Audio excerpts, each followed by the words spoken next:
Hymn of Pan. From the forests and highlands we come, from the river-girt islands, where loud waves are dumb, listening my sweet pipings. The wind in the reeds and the rushes, the bees on the bells of thyme, the birds on the myrtle bushes, the cicale above in the lime, and the lizards below in the grass, were as silent as ever old Mollus was, listening my sweet pipings. Liquid Peneus was flowing, and all dark Tempe lay in Pelion shadow, outgrowing the light of the dying day, speeded by my sweet pipings. The Sileni and Sylvans and Fauns, and the nymphs of the woods and the waves, to the edge of the moist river lawns, and the brink of the dewy caves, and all that did then attend and follow, was silent with love, as you now, Apollo, with envy of my sweet pipings. I sang of the dancing stars, I sang of the daedal earth, and of heaven and the giant wars, and love and death and birth. And then I changed my pipings, singing how down the vale of Menelaus I pursued a maiden and clasped a reed. Gods and men, we are all deluded thus. It breaks in our bosom, and then we bleed.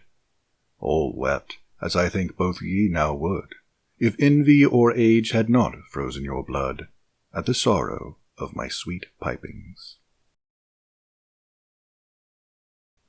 Lines. The cold earth slept below.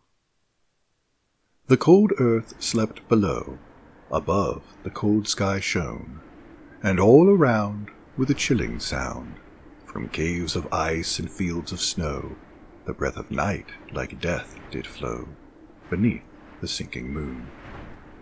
The wintry hedge was black, the green grass was not seen, the birds did rest on the bare thorn's breast, whose roots, beside the pathway track, had bound their folds o'er many a crack, which the frost had made between.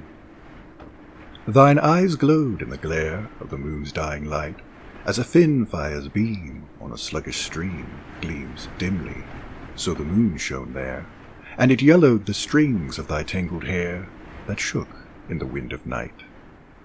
The moon made thy lips pale, beloved, the wind made thy bosom chill, the night did shed on thy dear head its frozen dew, and thou didst lie where the bitter breath of the naked sky might visit thee at will. A Lament. O world, O life, O time, on whose last steps I climb, trembling at that where I had stood before, when will return the glory of your prime? No more, oh, nevermore. Out of the day and night a joy has taken flight. Fresh spring and summer and winter hoar move my faint heart with grief, but with delight no more, oh, nevermore.